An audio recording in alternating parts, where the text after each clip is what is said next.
Merry Christmas, friends! Jasmine and Gracie are busy decorating their tree, so they hope that you will enjoy listening to their podcast from last year all about Christmas trees. You can also watch this podcast on YouTube. Just search for Jasmine and Gracie Learn About Christmas Trees. And don't forget to give them a thumbs up. Happy holidays, everybody! Happy holidays, friends! It's Jasmine, the jazzy gray cat, and Gracie, the super smart tortoise, is here with me too. Season's greetings, friends. Since Christmas is almost upon us, we're staying home and doing a little decorating. A little? I hope we're gonna do a lot. I just love Christmas. The decorations, the presents, the lights, the shopping, the giving of presents, everything. I do too, Jazzy. And today we're going to be decorating our Christmas tree. Ooh, I am so excited.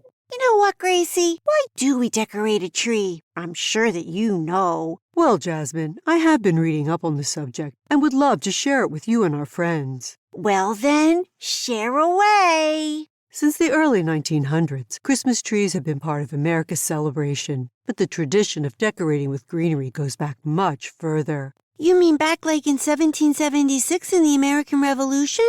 Even farther back than that. Ancient people who lived in the Northern Hemisphere hung spruce and evergreen branches over their windows and doors during the time of the winter solstice. They believed that doing this would bring them good luck and keep them safe and healthy. Wow, that's a really, really long time ago. I know about the Northern Hemisphere. Those are the countries above the equator. But what's a winter solstice? You're right about the Northern Hemisphere. Some of the people who decorated in this way were the ancient Romans in Italy, the Celts in Great Britain, the Norse people in the countries of Denmark, Finland, Iceland, Norway, and Sweden, and even people in Egypt. Now, the winter solstice is December 21st or 22nd. It's the shortest day of the year. This day has the shortest amount of sunlight and the longest amount of nighttime. Ancient people all over the world didn't always understand what was happening and thought that the sun was going away. So they had rituals and celebrations to make the sun stronger and to bring it back. What happened at these celebrations? Well, let's start with ancient Egypt.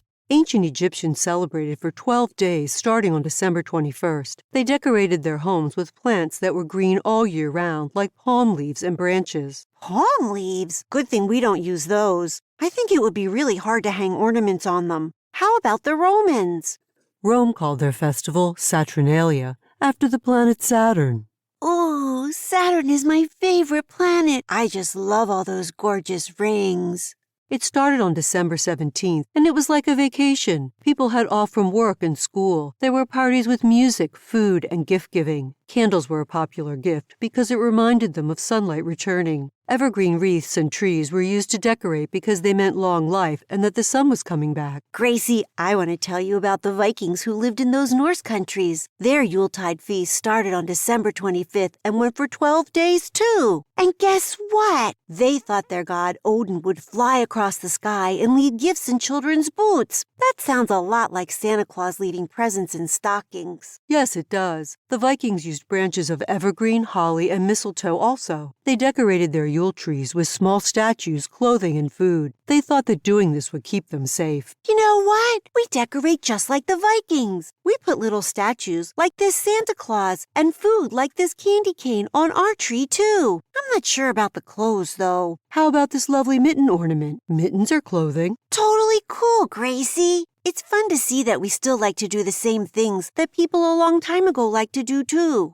Yes, it is comforting to know that. Now let's talk about more modern Christmas trees. The first decorated tree was in Latvia in 1510. Gracie, where's Latvia? Latvia is a country near Russia, but Germany is the country that made trees really famous. I know! Christians in Germany would decorate them with apples, nuts, tinsel, roses, and real candles. I don't know about the candles. It sounds really dangerous to light real candles on a tree. What if the tree caught fire? Yes, that could be very dangerous, but the candles weren't lit very long, and there was always a bucket of water ready, just in case it was needed. Well, that's good to know.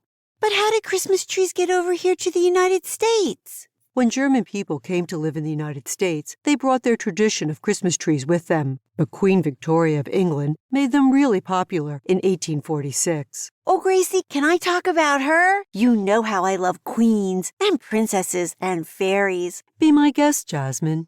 Thanks, Gracie. Her husband, Prince Albert, was from Germany, so they started decorating Christmas trees with their children. They had 9 kids. When a picture of their family decorating a tree was published, everyone in England and the United States wanted a tree too. And you know what? We still do. Of course, now there are all kinds of decorations, and we use twinkly fairy lights instead of candles. So much safer. One of our most famous Christmas trees is the tree in Rockefeller Center in New York City. It all started in 1931 when construction workers left a tiny tree at the construction site. 2 years later, someone put another tree there, this time with lights on it. Now, that giant tree has over 25,000 lights and is a beloved tradition every year. You know what? You can either have a real tree or buy an artificial one. People used to go into the woods and cut down trees, but now there are Christmas tree farms that grow trees just like pumpkins or corn. And every time a tree is harvested, 2 more are planted for it. It takes about 10 years for a tree to grow to the 6 or 7 feet tall. That means they're ready to be cut. And you know what? If you have a real tree, don't forget to water it. That's right. Real trees need to be watered just like flowers do. Now we have one last ornament to hang up, the pickle. Pickle? Who wants a pickle on a tree? Well, some people believe that putting a pickle ornament on the tree is a tradition from Germany. That sounds like a funny tradition. When did it start? Well, Jasmine, in the 1880s, a store called Woolworths was selling glass ornaments from Germany. Some of them were pickle-shaped. A story started that in Germany, the pickle ornament was the last one to be hung on the tree, and an extra present was the reward for finding it. But you know what? That's not true. It's just a fun story. But even so, this tradition has caught on in the United States, and many families continue to hang a pickle on the tree to be found. Well, I think it's a fun thing to do. It's just like having a scavenger hunt. And who doesn't want an extra present? Look, we're all done. Ooh, it's beautiful. All we need now is presents for underneath. I just love giving gifts, and I have the perfect one for you, Gracie. I can't wait till you open it on Christmas Day. Our tree is magnificent. I too cannot wait to give you my gift. Giving is truly the best part of this and any season. Friends, have a wonderful holiday, no matter how you celebrate. Enjoy. Merry Christmas to all, and to all a good night.